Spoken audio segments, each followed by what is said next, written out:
Every generation of games has its defining moment. For this generation, it was Dark Souls. In a time when games held your hand forcing cinematic moments down your throat, Dark Souls did the opposite. It let your curiosity and intuition guide you forward. It's a game full of quiet moments, subtle interactions, and environmental storytelling that ironically build the mood more than any cutscene ever could. I never finished Dark Souls until recently, simply because I never got around to it. But even without finishing it, the Soulsborne games have this uncanny ability to leave you wanting more of this experience. So I jumped back in and immediately remembered why so many people said this game isn't for the faint of heart. But beating it made me realize just how much Dark Souls didn't just challenge a generation, it defined one.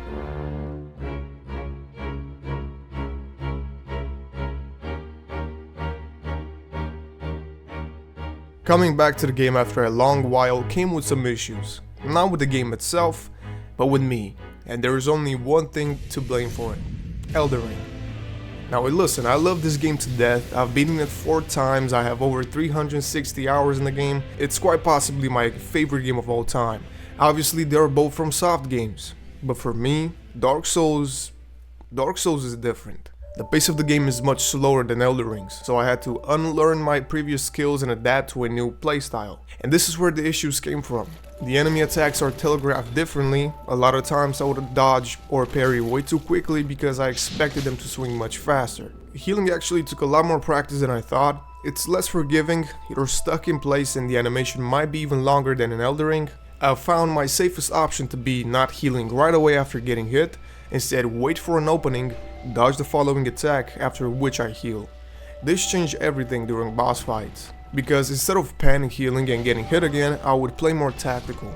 I also want to take a moment to talk about the 2 crucial boss fights that I personally feel teach the player a lot about strategy and awareness. The Taurus Demon teaches the player not to only check their surroundings but also about positioning. If you don't take the archers out from the tower, there is a good chance they might stagger you out of healing or some other animation.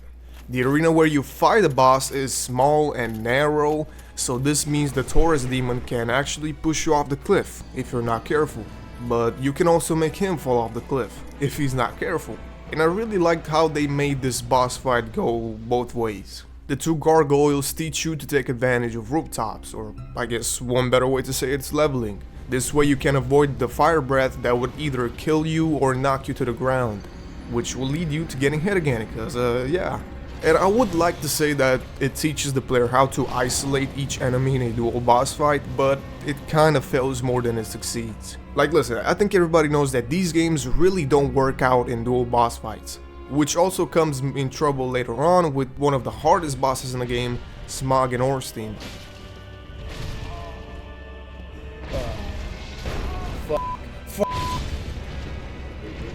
I think I'm gonna have a bad time. God, it was annoying. Dark Souls really likes to reward players which observe their environments, such as shortcuts. I heard many times how nice the shortcut from Undead Parish to Firelink Shrine is, but after experiencing that for myself, yeah, it's beyond amazing. As your first time exploring Lordran, you don't really know where to go or where is safe, because there is a ton of enemies along the way. But when I found that shortcut, this overwhelming sense of serenity hit me as soon as this song started creeping in. It's honestly one of the most iconic moments with the game I've had. The exploration in this game and its world building is where Dark Souls felt like a completely different experience. There is no warping / fast traveling until the halfway point in Honor Orlando, which makes the exploration that much more suffocating yet rewarding. Not having the option to easily fast travel from bonfire to bonfire, which are not even that many to begin with, even in big areas like Honor Orlando, makes you push through in search of them. There is no detailed map, only your own sense of direction that you can gain by exploring these surroundings, painstakingly making most of these places feel that much more intimate. While the exploration was top-notch, there were some moments. After I rang the first bell, I had no idea what to do or where to go. That was as far as I got in the game last time I played previously. And yes, I know the guy in Firelink Shrine technically tells you that the second bell is in Blighttown, but you think my dumb white ass cared what he was saying? No. So I decided to go past the graveyard near Firelink Shrine, into the catacombs, and let's just say that was not a fun time. Missed, bitch. There are a little too many. Why are there so many? Oh my god. Many men wish death upon me. After finally getting past those wheel skeletons and fighting Pinwheel, which, let's not talk about that boss fight. That boss fight was kinda... I'm very mixed on it. I got to Tomb of the Giants, and it was bad, for me to say the least. I shit you not, I spent 4 hours running between Firelink Shrine and Tomb of the Giants. 4 hours. Really dark, had no idea I even had the skull lantern until way later on when I came back. These huge skeletons would beat the crap out of me, and I had to deal with these pieces of shit. But I kept moving on, and I got to the yellow gate, and that being a payoff was far from it. Why can I get in? Bro, what am I gonna... Did I just waste my time? Bro, I've been stuck here for like 3 hours. And while I thought this was FromSoft punishing my blind adventuring, because I was not supposed to be there so early on, I think, it ended up actually being a time which I left upon later on, when I had warping, because I could just get right back to it. In a blink of an eye, like that. Well, actually more like 10 seconds is more accurate. Now, what would you do in my situation? Let me tell you what I did. I looked up a guide. So eventually I got to Blighttown after having a rough time getting there in the first place. There are so many enemies. And I beat Quaylag, which is a good boss in my opinion if you ignore how easily you can avoid her attacks by just walking into her. But I realized one thing after ringing the second bell. This whole time I was training myself to play Dark Souls, not Elden Ring. And more importantly, I realized I was hooked, because I fully adapted to Dark Souls.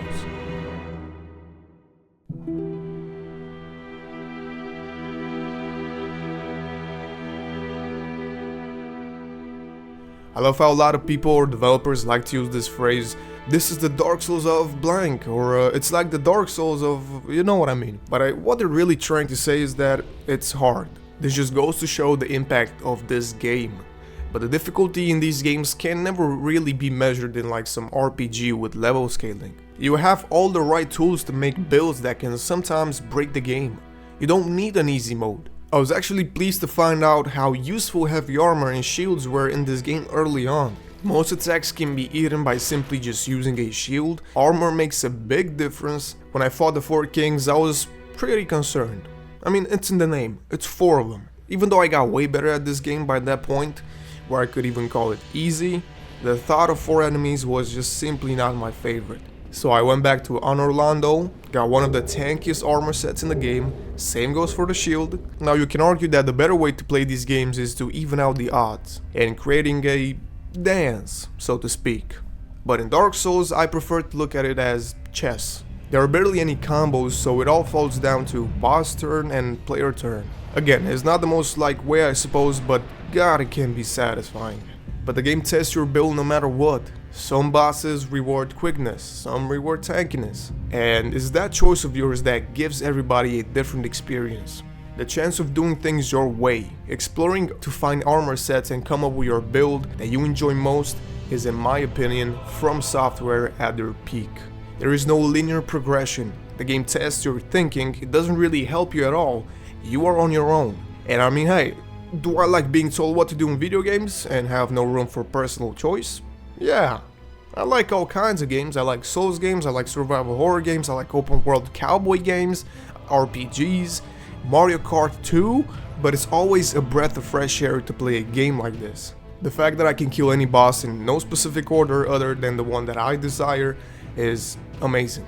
And what makes it even better is how every area feels like it exists to build up the boss that rules it. The bosses don't feel just like random enemies waiting at the end of a hallway, they feel like natural conclusions of the place that you've been crawling through. Take Blighttown for an example. You've been poisoned, cursed, beaten down by these fucking dogs. You crawl through a rotten swamp, and at the very bottom you come across Quaylag. Or look at Orlando, you're wandering through the shining city of gods, and this place feels larger than life. Then you're faced with Ornstein. I don't know why, that name sounds so weird to me. Ornstein, but how could you even have a name like that? Yeah, so you meet Ornstein and Smog. One is a dragon slayer in service of Lord Gwyn, the other is an executioner. Together they embody the very authority and cruelty of the gods that built this city, and both beat by a half-naked man. New Londo is a literal ghost town drowned in darkness. You can feel the despair baked into its very walls, and waiting at the bottom of it all are the Four Kings. And this is everywhere you go. Each area of Lordran is more than just a backdrop, it's like a stage built for its bosses. The journey through those areas, enemies you face, the mood of the place, they're all pointing you towards the final showdown. It's storytelling without words, and the bosses are the punctuation marks that complete the entire sentence of each area. You start off in Firelink Shrine after the Undead Asylum, and the game simply tells you, go. What are you waiting for? There's a path up ahead, there's something to your left, something behind you, any way you want. This provides the player with so many unique outcomes in advancing in the game, and bro, the way the world is connected, holy mother of God. I like to look at Elden Ring's world as a pizza, out in the open, but Dark Souls is like a burger. Firelink Shrine is the meat, and the other areas are everything else. There's so much variety here that always left me in awe. Capital Vibe with Honor Londo, Ghost Town with New Londo, everything is so distinct from one another, and they all tie back to Firelink Shrine. In Elden Ring, I never really went back to Limgrave late into the game, but in Dark Souls you subconsciously always want to come back to Firelink Shrine, because everything starts there. But what I didn't realize until much later on is that Firelink Shrine isn't just the beginning of the journey, it's also the end. Firelink Shrine isn't just the starting area, it's the area. The final boss wasn't half a world away, it was right there, next to the place you've been returning to the entire time.